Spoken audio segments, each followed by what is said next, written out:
काय मला ते ह्याचं वाक्य आठवत आहे, जो होता ना बोमन इराणी म्हटला, त्यांनी एका कार्यक्रमामध्ये स्कर्ट घातला होता. स्कर्ट घातला होता, लोकांनी विचारलं तू स्कर्ट का घातलाय? अख्खा आयुष्य म्हटलं मी तिकडे जायचा प्रयत्न केला म्हणून ते स्कर्ट घातला. तर आपला अख्खा आयुष्य जो आहे ह्याच्यासाठी प्रयत्न केला ना आपण, ते काही किचन मध्ये घालण्यासाठी किंवा बाहेर गाडीवर घालण्यासाठी नाही. आपण आपल्या क्लिनिक मध्ये एप्रोन घातल्याशिवाय पेशंटच्या जास्त जवळ जायचं. आपल्या मनात काही नाही, पण समोरच्याच्या मनात काहीही अर्थ येऊ शकतो. त्यामुळे एप्रोन ही सेफ्टी आहे, लक्षात घ्या. काय नंतर स्पिरिट स्वॅप घेतल्यानंतर नीडल आपल्याला ट्यूब बरोबर येते, बरोबर. आता ट्यूबच्या वरती परत इथे एक निळी कॅप आहे, ती निळी कॅप काढायला लागते. ती निळी कॅप काढायची आणि त्याच्यानंतर आता स्क्रीनवर दिसतंय सगळं आणि स्क्रीनकडे बघा. आणि इथे आपण आता लावतोय SP टेप, स्प्लिन टेप, बरोबर गुडघ्याच्या वरती मीडियम साईड 0.5 आणि थोडंसं ऑप्टिक. आणि स्प्लिन 9 इथे आला आणि स्प्लिन 9च्या ऑपोजिट बरोबर येतो गॉल ब्लॅडर 34. स्प्लिन 9 येतो इकडे मीडियली गुडघ्याच्या खाली आणि इकडे ह्या बाजूला येतं गॉल ब्लॅडर 34. आता लावताय स्प्लिन 9. स्प्लिन 9 लावतायत ते.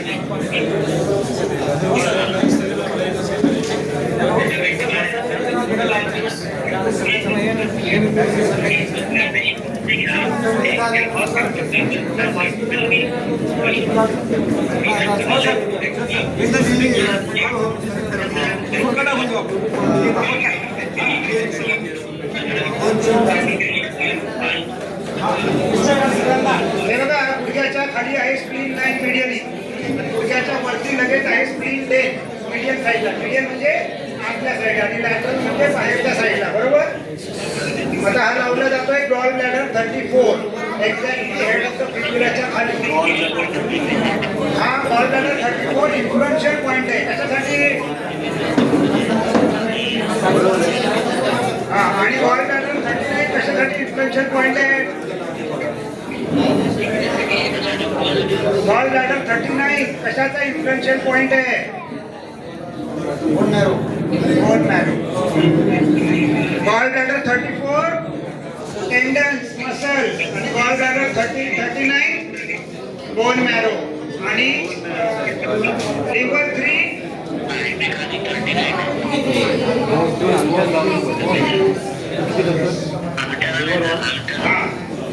लिव्हर 3 कुठे आहे? बरोबर मोठा टोक आणि त्याच्या शेजारचा टोक, त्याच्या मधली जागा, मेटाटार्सलच्या मधली जागा साधारणपणे बरोबर जसं आपण LI4 लावतो तसा हा पॉइंट इम्पॉर्टंट आहे. लिव्हर 3 फॉर हायपरटेन्शन आणि लिव्हर इश्यूज. नुसतं हायपरटेन्शन नाही, आमच्या लिव्हर मेडियनचे बरेचसे प्रॉब्लेम त्याच्यात कव्हर होतात. आणि स्प्लिन 9 कशासाठी आहे? स्प्लिन 9 कशाचा पॉइंट आहे? इम्युनिटी. आणि गॉल ब्लॅडर 39 लावा सर. आता ज्या बाजूला आपण स्प्रिंग 6 इकडे लावतो त्याच्या एक्झॅक्ट ऑपोजिटला आपण गॉल ब्लॅडर 39 लावतो. असं लक्षात ठेवलं तरी चालेल. स्प्रिंग 6 आतल्या बाजूला आपण लावतो, त्याच्या एकदम ऑपोजिट बाजूला आपण आता K3 लावतोय आपण. K3 हा पॉइंट कशासाठी आहे?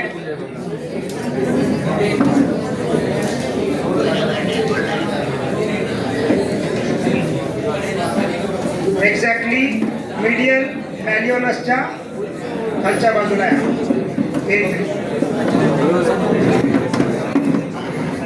मॅचलिस टेंडन आणि मीडियल मॅल्युलसच्या बरोबर मध्ये.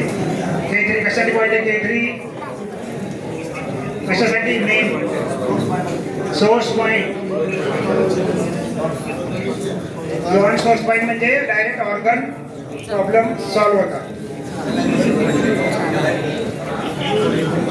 LI4 सगळ्यात महत्वाचं म्हणजे मी तर LI4 लावल्याशिवाय दुसरे पॉईंट लावतच नाही. LI4 हा झोपेतून उठून पण आपण काहीतरी विचारलं तरी LI4 लावायचा आहे. त्याच्याशिवाय दुसऱ्या कुठल्याही पॉईंटला जायचं नाही. Because it is a analysis point.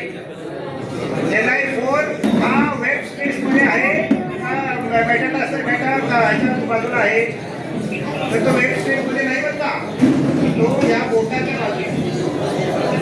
Web space मधला तो मधला पॉईंट दाखवतात काही लोक, हा मधला पॉईंट दाखवतात बरेचसे लोक. हा LI4 नाही, LI4 ह्या बोटाच्या लाईन मध्ये.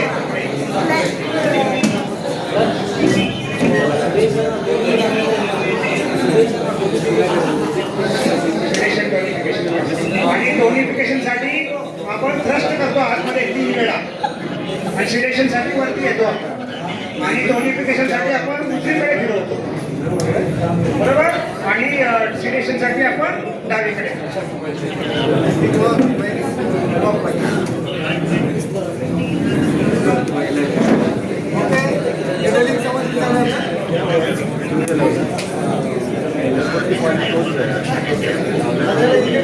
DU20 आपण कशासाठी लावतो? DU20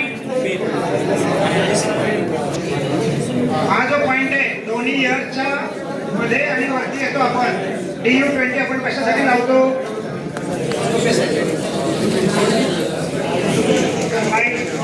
दोन डिस्टल पॉइंट आहे तो पॉइंटचा, दोन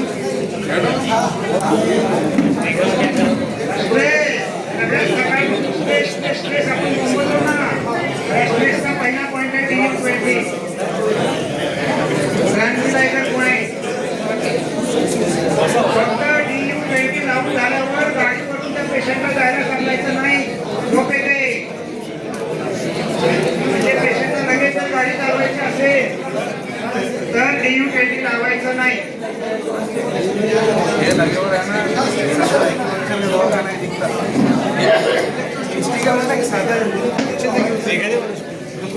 आता याच्यामध्ये कॉन्फिडंट पॉईंट्स आहेत ना काही, तिथे सुई लावायला जायचं नाही. LI18 ला सुई लावायला जायचं नाही. कॉन्फिडंट पॉईंट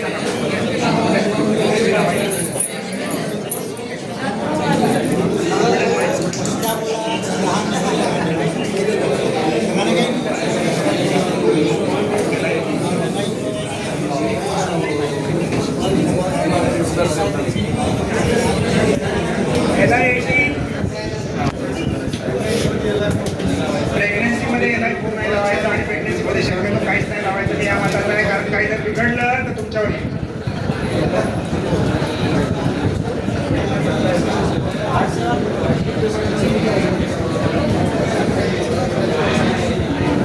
प्रेग्नन्सी मध्ये जर UP67 36 आणि हा लावला गेला LI4 तर काय होईल? ॲबॉर्शन होईल. ॲबॉर्शन एक तर लवकर मूल होत नाही लोकांना. आणि एकदा एका ॲक्युपंक्चरिस्टने काय केलं, एक महिला आली, कंबर दुसरे म्हणून एक महिला आली. एका ॲक्युपंक्चरिस्टने पाठीचं कपिंग केलं. काय केलं? पाठीचं कपिंग. तिसऱ्या दिवशी त्या बाईला ब्लिडिंग चालू झालं आणि तिची प्रेग्नन्सी डिस्टर्ब झाली. तर कुठलीही लेडी आली तर करायला लगेच घ्यायची नाही, कारण की त्याची जर मेन्सेस चुकलेली असेल आणि कंबर दुखत असेल तर ते लक्षण प्रेग्नन्सीचं आहे. हे काय भिन्न नाही आहे, काही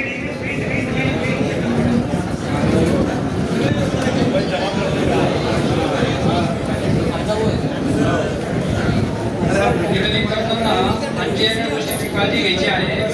पेशंटला ले डाऊन पोझिशनमध्ये घ्यायचं, जेणेकरून काही पेशंटला मिडलचा फोबिया असतो, आणि फोबिया असल्यानंतर ज्यावेळेस आपण स्टँडिंग पोझिशन घेऊ किंवा सिटिंग पोझिशन घेऊ त्यावेळेस जर ब्रेकिंग आली तर अशा वेळेस आपण सर्वायकल कॉन्ट्रोलसाठी डिलिव्हरी करत असेल तर त्या मिडल पाठीमध्ये आतमध्ये होऊ शकतात.